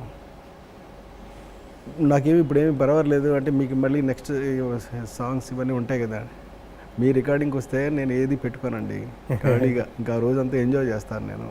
మీరు ముందు పిలిపించండి ఆయన్ని, కారు పంపించండి, వెంటనే వచ్చేదాకా నేను వెయిట్ చేస్తాను, సరదాగా కబుర్లు చెప్పుకుందాం అని. అంతకన్నా ఒక వెంటనే ఫోన్ చేసి శాస్త్రి గారికి చెప్తే ఆయన అయ్యో బయలుదేరి వచ్చేస్తాను, కారు పంపిస్తానంటే అక్కర్లేదు నేను వచ్చేస్తాను, బాలు గారు లాంటి వాడు అడుగుతున్నాడు అంటే నేను ఉంటాను ఇక్కడ అని చెప్పి వస్తారండి ఆయన. ఇమ్మీడియట్గా వస్తారండి. వచ్చిన తర్వాత లోపల కూర్చోబెట్టి కౌగిలించుకుని ఆయన్ని, ఏమయ్యా ఏమి పాట రాశావయ్యా, మామూలుగా రాయలేదు, నువ్వు ఒకసారి నీ నోటితో అనవయ్యా నేను వింటాను అని. అలాగే ఆయన చేత ఈ పాట పాడించుకుని విని ఆయన మరి రికార్డింగ్ అయ్యేదాకా నువ్వు ఉంటావు కదా అని అడిగారు. ఉంటాను అన్నాడండి. ఉండండి నేను పాడతాను ఇప్పుడు, ఏమాత్రం మీకు ఇది అని అనిపించినప్పటికీ కూడా మీరు చెప్పేసేయండి అని చెప్పి ఆయన సరే అవుతుందండి రెడీ చేసుకోండి అన్నాడు. రెడీ అన్నాం మేము. ఇంకా ఆయన కూడా వచ్చేసాడండి, రికార్డింగ్ రూమ్లోకి వచ్చేసాడు. ఇంకా ఇంజనీర్ గారు నేను మొత్తం అందరం కూర్చొని ఉన్నాం అక్కడ. అందరూ కూర్చొని ఉండగా లోపల బాలు గారు వెళ్ళి, ఏమండి ఒక 10 నిమిషాలు అలా సైలెంట్గానే ఉండండి అందరూ, మీరు కూడా ఏం మాట్లాడుకోవద్దు అక్కడ, ఎందుకంటే మీరు మాట్లాడుకునేది నాకు ఇక్కడ వినపడుతూ ఉంటుంది కదా, అక్కడ రికార్డింగ్ థియేటర్లో ఫెసిలిటీ ఉంటుంది కదా అండి, అంచేత please don't talk for 10 minutes. నేను చెప్పేంత వరకు మీరేమీ అసలు ఏ సౌండ్ చేయకుండా ఉండండి సార్ అని 10 నిమిషాలు అలా సైలెంట్గా ఉన్నాడండి. 10 నిమిషాలు అయిన తర్వాత మొత్తం ఆయన మూడ్ అంతా బ్రేక్ చేసుకునండి, తగ్గించుకుని కూర్చునే ఉన్నారు ఆయన. లేచారు ఆయన, లేచి మైక్ దగ్గరికి వచ్చి చాలా మంద్ర స్థాయిలో, తక్కువ స్థాయిలో, శ్రీధర్ రెడీ చేసుకో అమ్మా. చూడండి ఎంత చిన్న వయసులో అంటున్నాడు ఆయన. రెడీ సార్ అన్నాడు ఆయన. అన్న తర్వాత ఫస్ట్ లైన్ అండి, చిలక ఏ తోడు లేక ఈటే పమ్మ ఒంటరి నడక అనేసి ఆపేశాడు నేను. శాస్త్రి శాస్త్రి శాస్త్రి అసలు అంటే చూడండి ఆయన మెప్పుకోలు అంటే ఎక్కడ బాగుందో అక్కడ మెచ్చుకోవటం. ముందు శాస్త్రి శాస్త్రి శాస్త్రి ఈయనేమో ఇక్కడ పాపం ఇది ఏమనాలో ఏంటో తెలియక మాకంటే కనపడుతూ ఉంటారు కదా, ఉబ్బి తబ్బి భయపడు అంటారు చూడండి. అది చూశాను ఆయన దగ్గర, శాస్త్రి గారి దగ్గర. ఈయన చిన్నపిల్లలాగా అంత పెద్ద అయినా అంత మాటలు మన గురించి మాట్లాడుతున్నాడు అని అంటే అలాగా. ఆ తర్వాత పాడినండి ఆయన, అసలు అద్భుతం అనమాట. అలా పాడుతూ ఉంటేనే ఆ మమైకం అయిపోయాం, అసలు అయిపోయామండి కంప్లీట్గా రికార్డు అయిపోయింది పూర్తిగా చెప్పేసిన తర్వాత అయిపోయింది అన్న తర్వాత లేచింది అప్పుడు చప్పట్లు కొట్టాడు ఇంజనీర్తో సహా కలిపండి. అసలు ఇక ఇంతకన్నా ఏముంటుంది చెప్పండి, ఇంతకన్నా అనుభూతి. అయితే బాలు గారు కూడా సాహిత్యాన్ని అంత ఎంజాయ్ చేసే మనిషి కాబట్టి, కాకపోతే ఆయనకున్న బిజీ స్కెడ్యూల్లో రోజుకి 10 పాటలు పాడే సందర్భంలో మీవేనో 10 పాటలు 6 పాటలు పెట్టుకుని వచ్చి ఉంటారు. మామూలుగా 6 పాటలు ఉంటాయి మినిమం రోజుకి. ఇప్పుడు కూడా ఒక రచయిత గురించి వెయిట్ చేసి, అంటే ఆయన ఎంత ఎంజాయ్ చేయకపోతే అదొకటి. 2 అంత అద్భుతమైన పాటని రాసిన రచయితని అభినందించాలనే ఒక సంస్కారం అండి అది. ఈ సందర్భంలో బాలు గారి సంస్కారం గురించి మీకు ఒక మాట చెప్పాలండి, చెప్పకపోతే నాకు తప్పు అవుతుంది. చెప్పండి సార్. ఏంటంటే అయ్యప్ప స్వామి టెంపుల్కి వెళుతూ ఉన్నప్పుడు అక్కడ మోసే బోయలు ఉంటారండి. అంటే ఆయన కూర్చోబెట్టి ఎవరయ్యా మోసేవాళ్ళు అని అడిగారండి ఆయన. వీడియో ఉంది. అప్పుడు ఎవరో ఒక 4 వచ్చారండి. వస్తే ఆయన లెగిసి వెళ్ళి వాళ్ళ పాదాలకి నమస్కరించండి ఈయన, ఆ తర్వాత వెళ్ళి కూర్చున్నాడండి ఆయన. ఇంకంతకన్నా సంస్కారం ఎవడుంటాడండి మహానుభావుడు ఆయన. అలాంటి అబ్బబ్బబ్బబ్బబ్బా నేను చాలా విన్నాను సార్. ఇది కూడా కానీ నేను చాలా సందర్భాల్లో చాలా దగ్గరగా ఆయనతో పనిచేసాను. మీరు అన్నట్టుగా చాలా తక్కువ కాలంలో ఒక 2 మహానుభావుల్ని మనం కోల్పోయి ఇండస్ట్రీకి సంబంధించి, అంటే వీళ్ళందరూ తెలుగువారు, వీళ్ళిద్దరూ ముఖ్యంగా తెలుగువారు అని చెప్పుకోవడానికే మనం అందరం గర్వించాల్సినటువంటి వ్యక్తులు. అంటే పుట్టడం గిట్టడం ఇదంతా. అప్పటికే ఆత్రేయ గారు వెళ్ళిపోయారు మహానుభావుడు. ఆ తర్వాత కొంచెం గ్యాప్ తర్వాత వేటూరి గారు వెళ్ళిపోయి స్టార్ట్ చేశాడండి ఆయన. వేటూరి గారు బాలు గారు వెళ్ళిపోయారు, బాలు గారు శాస్త్రి గారు వెళ్ళిపోయారు. అంటే మనకి అట్లీస్ట్ వెట్టూరుగా 2010లో తర్వాత 2021 వరకు ఒక 11 ఏళ్ళు వీళ్ళిద్దరూ కాదండి, ఇంకా సాహిత్యపు పల్లకిని మోసే బోయిలేరండి. బోయిలేరు ఎక్కడున్నారు, ఎక్కడ మిగిలి ఉన్నారు చెప్పండి. లేదులేండి సార్, ఈ మహానుభావుల ఆశీర్వాదంతో శాస్త్రి గారు ఒక పాటలో అంటారు, కూసే కోయిల పోతే కాలం ఆగేనా అన్నట్టుగా. అది నిజమే అనుకోండి. అయితే వీళ్ళందరూ ఇచ్చిన ఈ సంపదని, ఇన్స్పిరేషన్ ని, అంటే వీళ్ళందరితో పాటు కలిసి మెలిసి వాళ్ళతో పాటు మమేకం అయిపోయండి, వాళ్ళతో పాటు అనుభవాలు అనుభూతులు పంచుకున్న మనకే బాధను వెలిపించుకోవటమే తప్ప అంతకు మించి ఏం కాదండి. కానీ వాళ్ళు నేర్చుకోవడానికి బోల్డ్ అంత ఇచ్చేసి ఎందుకంటే ప్రతి పదం ఒక డిక్షనరీలో ఎలా పాడాలని మాలాంటి గాయకులకి, ప్రతి పదం ఎలా రాయాలి, ఏ సందర్భానికి ఎలా రాయాలని రచయితలకి వీళ్ళందరూ ఇంతంత మనకి గని అవును ఇచ్చేసారు, సంపద. ఇట్స్ ఎ గ్రేటెస్ట్ ఎన్సైక్లోపీడియా అంతేనండి, ఇచ్చేసి వెళ్ళారు. కాబట్టి మనకి పెద్దగా మార్గం సుగమం అయిపోయింది. వాళ్ళకి లేదేమో కానీ మనకైతే వాళ్ళంటే వాళ్ళు అప్పుడు బిగినింగ్ స్టేజ్ కనుక వాళ్ళు వెతుక్కుని ఎక్కడెక్కడి నుంచో పోగేసుకుని ఐడియాలని కలెక్ట్ చేసి రాయడం. ఇప్పుడు మన శాస్త్రి గారి పాటలో రాశారు కదా, రెండు అది అదిరింది కదా పట్టుకుని, అది అలాగే కొంచెం అలా మార్దాం అన్నట్టుగానే ఈ ప్రపంచం అయితే మీరు సిద్ధంగా ఉంది, రాత ప్రపంచం.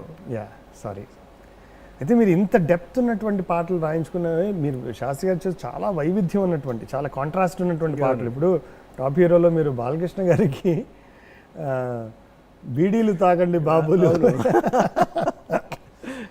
బీడీలు తాగండి బాబులు, తాగి స్వర్గాన్ని చూడండి బాబులు, బాబులు బీడీలు తాగండి బాబులు, తాగి స్వర్గాన్ని చూడండి బాబులు, బాబులు. అందులో అమ్మాయి ఏమో భీముడంటి బాలయ్య, బీడీలు ఆపయ్య అని అమ్మాయి. ఎట్లా అంటే ఈ పాటకి శాస్త్రి గారి దగ్గరికి వెళ్ళాలని ఎలా అనిపించింది సార్ మీకు? అంటే ఎలాంటి పాట అయినా చెక్కేయగలరండి ఆయన. అంతేనండి, సరస్వర దగ్గర నుంచి చిలక దగ్గర నుంచి ఎక్కడికైనా తీసుకెళ్ళిపోగలడు. అంచేత బాగా డిఫరెంట్గా ఉన్న పాట ఏదైనా ఉంటే ఆయన దగ్గరికి మోసుకుపోయేవాళ్ళం. అందులో ఇది కూడా డిఫరెంట్ సాంగే. యువతల బాలయ్య, అవతలేమో బీడీల మీద పాట రాయవలసింది శాస్త్రి గారు. చూడండి కనెక్షన్స్ ఎలా ఉంటాయో. మరి ఆయన ఏమన్నా తక్కువ తిన్నాడా? అద్భుతంగా రాశాడండి ఆయన. ఆ 2 లైన్లు చివర్లో బీడీ చెడదని ఒప్పుకుంటానే, అందుకని కాల్చి బుగ్గి చేస్తున్నానే అంటే అది తమాషా. చెడ్డది కాబట్టి కాల్చి బుగ్గి చేస్తున్నాను. అవునండి. అయితే ఇప్పుడు మనకి సెన్సార్ పాయింట్ ఆఫ్ వ్యూ నుంచి మీకు కానీ శాస్త్రి గారు కానీ ఎలాంటి అభ్యంతరాలు రాలేదా? అసలు ఎప్పుడూ లేవండి. Smoking is injurious to health అని స్మోకింగ్ అనేది ఒక చిన్న స్లిప్ లాంటిది వేస్తారు కదా, అది వేస్తే ఏమి రాలేదండి. పైగా దానికి ఏమి ఆక్షేపణలు ఏమీ లేవండి అసలు.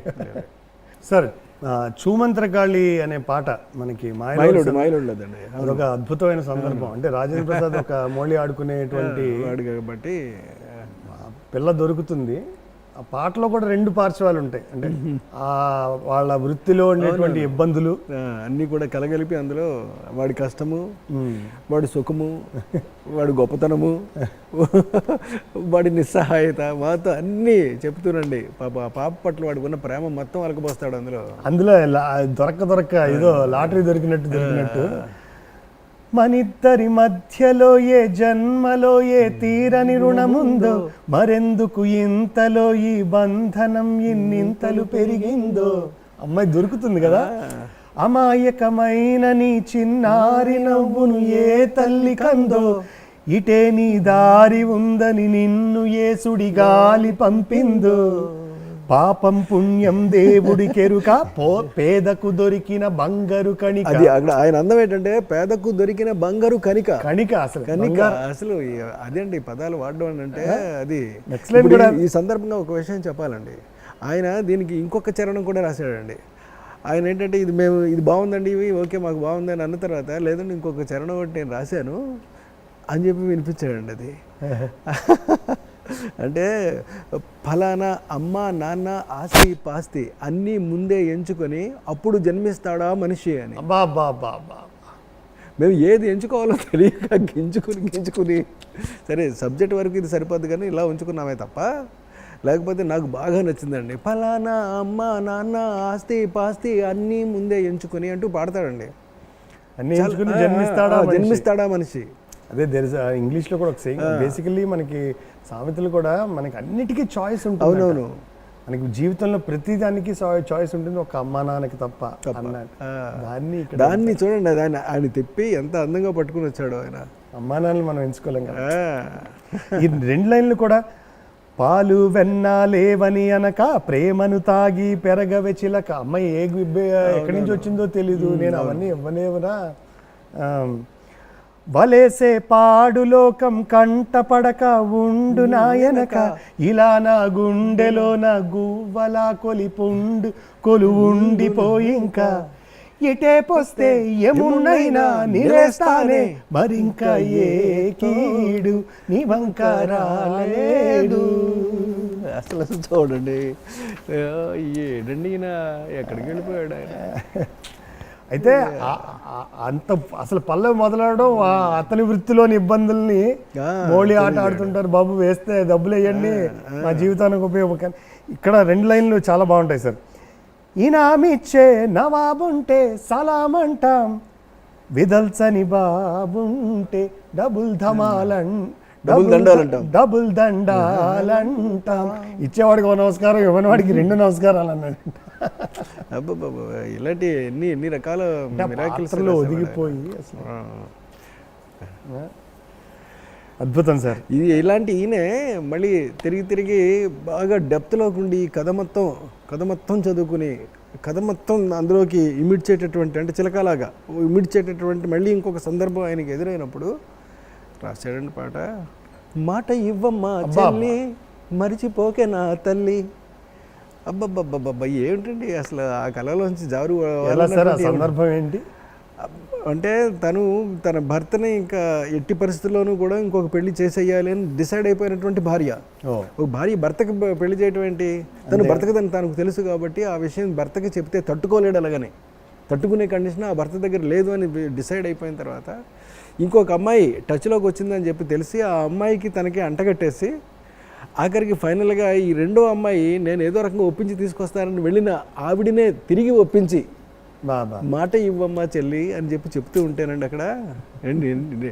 ఎందుకంటే నాకు ఒక మాట ఇవ్వు, మళ్ళీ జన్మంటూ ఉంటే నేను మళ్ళీ మీకు బిడ్డగా పుట్టి నేను వస్తాను, అప్పుడు నా పేరు మాత్రం మీరు మళ్ళీ పెట్టుకోవాలి తిరిగి నేను రిక్వెస్ట్ చేస్తూ కాబోయే పెళ్ళానికి ఉన్న పెళ్ళం అడుగుతూ బతిమాలుతూ విషయం చెప్తూ తన భర్త గొప్పదనాన్ని తెలియచేస్తూ, అంటే ఇలాంటి వాడు కాదు నా వాడు, చాలా అమాయకుడు నా భర్త, రాముడంటే వాడు కూడా అంట ఎంత గొప్పవాడో వాడు, వాడికి చాలా మంచి లిరిక్ రాశాడండి నా. అవునండి.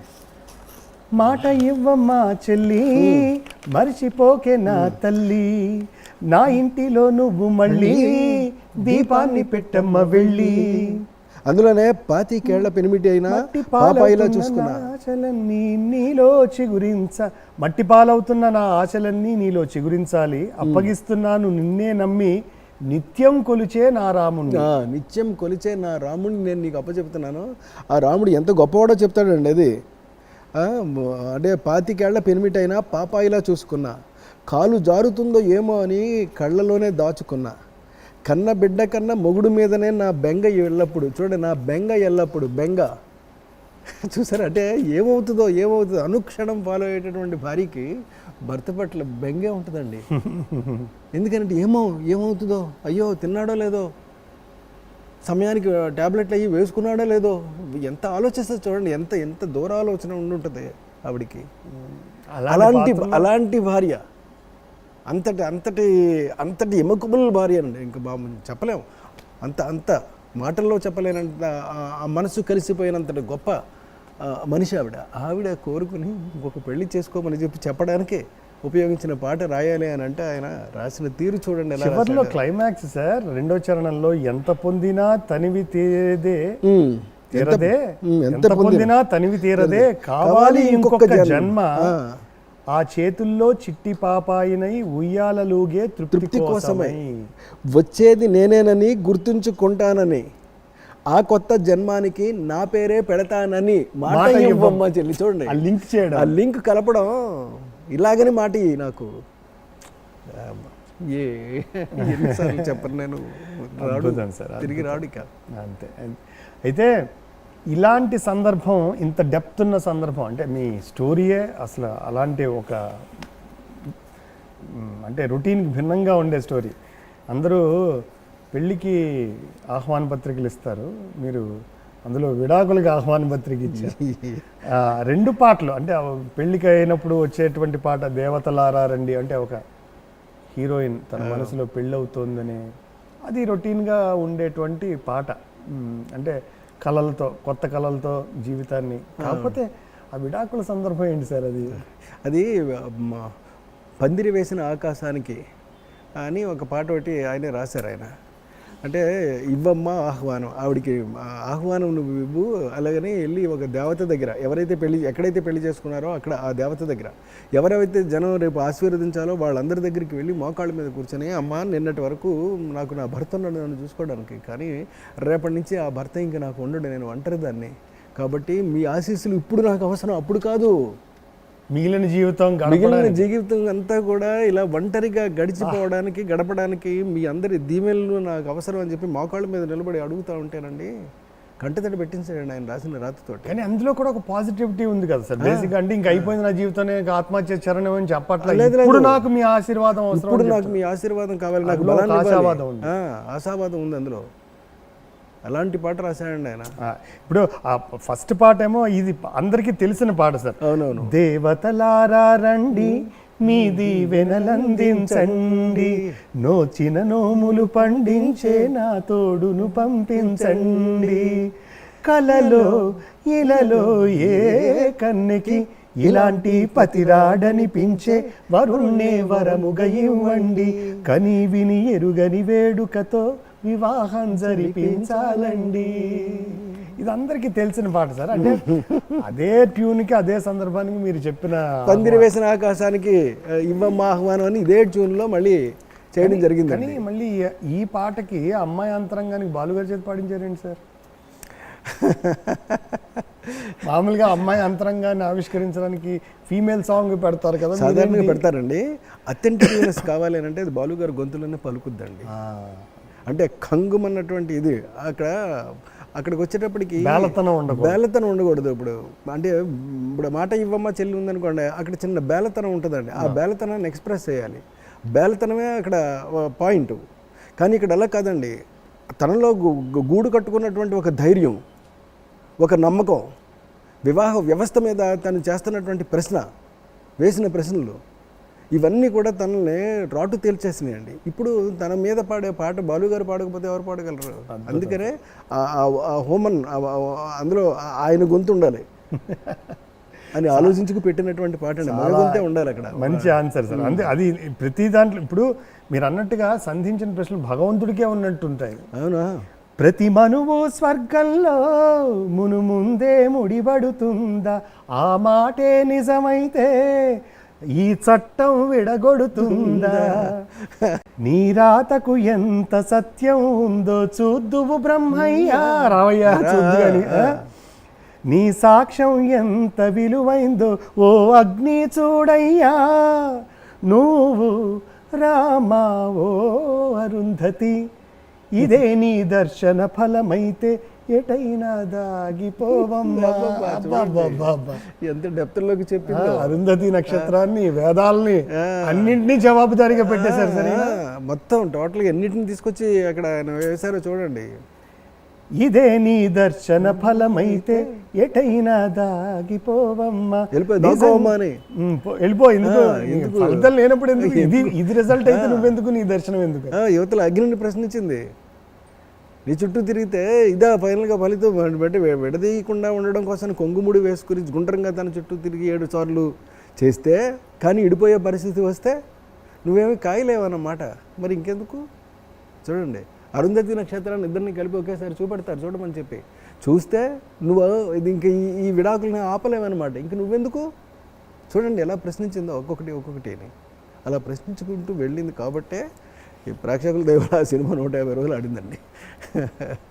పందిరి వేసిన ఆకాశానికి ఇవ్వమ్మ ఆహ్వానం, పీటలు వేసిన ఈ నేలమ్మకి ఇవ్వమ్మ ఆహ్వానం, నువ్వు రామ్మా ఓ వేదమా, విడాకుల పత్రిక అందుకొని వెంటనే వేంచేయుమా, దంపతుల విడదీసే మంత్రం కొత్తగా నేర్చుకోవమ్మా.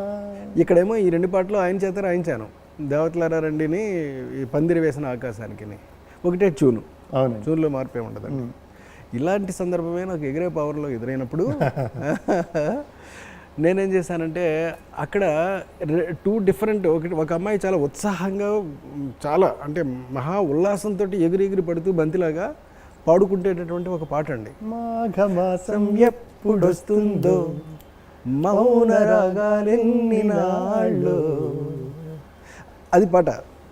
అదే పాటనే గుండె గూటికి పండుగొచ్చింది అంటూ ఈయన రాశారు. ఆయన నాకు ఇక్కడ కావాల్సింది ఏంటంటే ఇది ఒక ఫీల్ అండి, ఈ ఫీల్ వేరు, ఇది కంప్లీట్ ట్రెడిషనల్ టచ్ ఉండే యాంగిల్లో నేను షూట్ చేసుకోవాలి కనుక నేను ఇది ఆయన అడిగి అలా రాయించుకున్నాను. ఇది గుండె గూటికి అండి, గుండె గూటికి.